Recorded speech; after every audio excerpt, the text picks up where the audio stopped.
So I just read the book Atomic Habits by James Clear, and in this video, I'm gonna share with you some of my favorite quotes from the book, and also how you can use them in your life to make improvements and break bad habits. So if you're interested in improving your life, stick around for the video.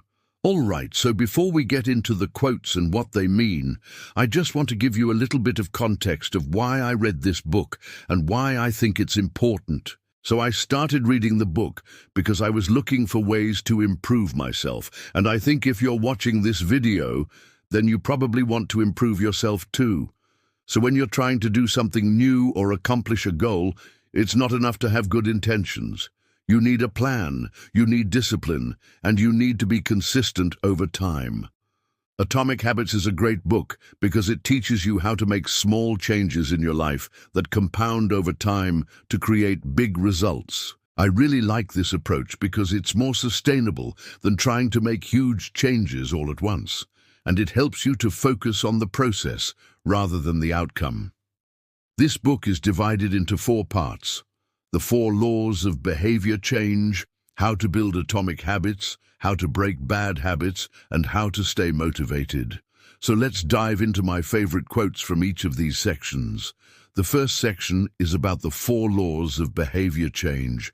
These are the principles that govern how habits form and how we can use them to our advantage. Let's start with the first law, which is make it obvious. This means that we should make the cues for our good habits more visible and the cues for our bad habits less visible. For example, if you want to read more, then keep a book in your bag or next to your bed. But if you want to spend less time on social media, then delete the apps from your phone. James says, when you change your environment, you change your habits.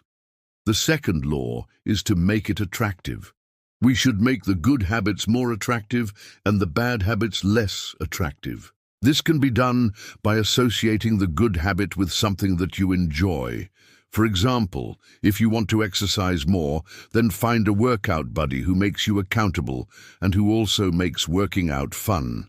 Or if you want to eat healthier, then buy healthy foods that you actually like to eat and make them easily accessible. James says, you don't rise to the level of your goals, you fall to the level of your systems. This is one of my favorite quotes in the entire book, and it really challenges us to think about how we approach goal setting. It's easy to set lofty goals, but if the systems and processes that we put in place are weak, then we're not going to achieve those goals.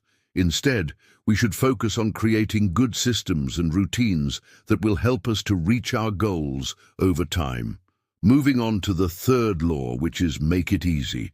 We should make the good habits easy to do and the bad habits difficult to do. For example, if you want to wake up earlier, then buy a sleep tracker that will make it easier to monitor your sleep and wake-up times. Or if you want to save more money, then set up automatic transfers from your checking account to your savings account each month. James says, every ambitious student of history has looked at the compound effect and marveled at the cumulative power of daily choices and actions. This quote reminds us that our daily choices and actions have a ripple effect on our lives.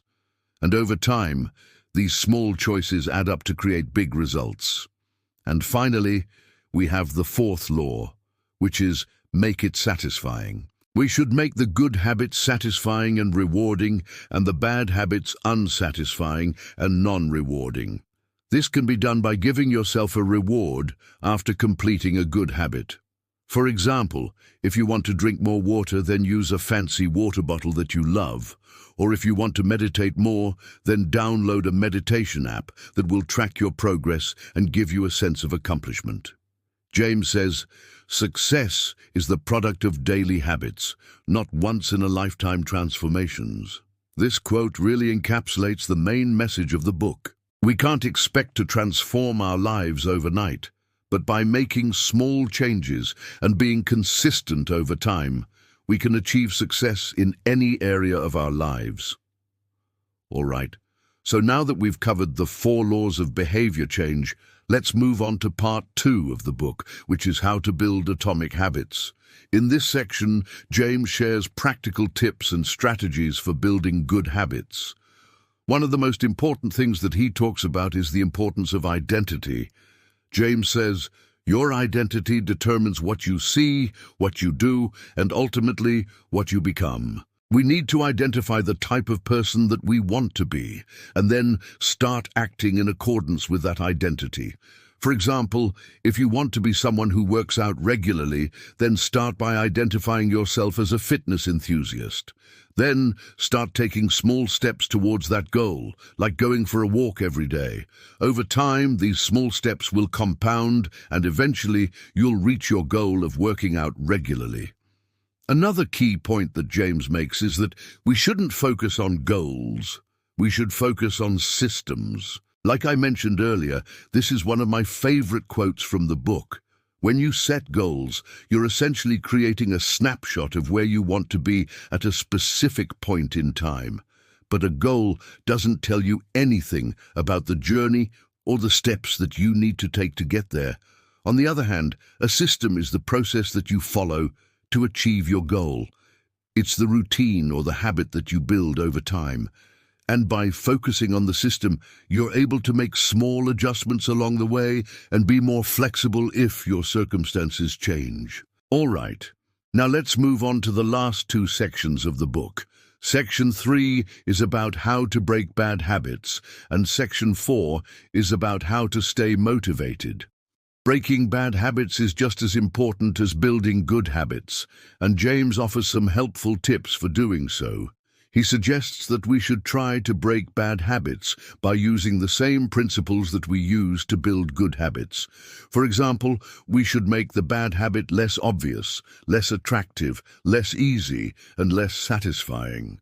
But I also liked his advice on dealing with setbacks. He says, "When you miss one day of working out, don't use that as an excuse to skip the next few days. Just get back to work.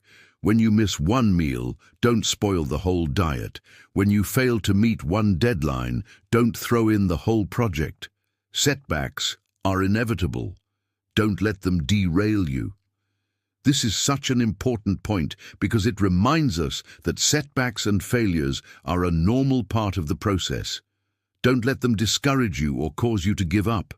Instead, learn from them and use them as motivation to keep moving forward. Finally, let's talk about the 4th section of the book, which is how to stay motivated. Staying motivated can be tough, especially when working towards a goal that seems far off or when you don't see immediate results. But James offers some practical tips for staying motivated. One of them is to find a good reason for why you want to build a certain habit or break a certain bad habit. He says, "True motivation comes from having a purpose, not from having a goal. A goal is a specific outcome that you want to achieve, while a purpose is the broader reason behind why you want to achieve that outcome. For example, if your goal is to lose 20 pounds, your purpose might be to improve your health and well-being so that you can live a longer and happier life. When you have a strong purpose, it's much easier to stay motivated because you're not focused on the end result, but instead on the bigger picture." Another tip that James gives is to celebrate small wins. When you're working towards a big goal, it's important to take time to celebrate the small wins along the way. This will help you to stay motivated and build momentum towards your goal. Finally, he reminds us that we need to focus on what we can control and let go of what we can't control. There will always be things that are outside of our control. Instead of worrying about those things, we should focus on the things that we can control and let go of the rest. All right, so these are some of my favorite quotes from the book Atomic Habits and some of the lessons that I've learned from them. If you're looking to make positive changes in your life, then I highly recommend reading this book. I hope you enjoyed this video, and if you did, please hit the like button below and leave me a comment. I would love to hear your thoughts on the book Atomic Habits. Thanks for watching, and I will see you in the next video.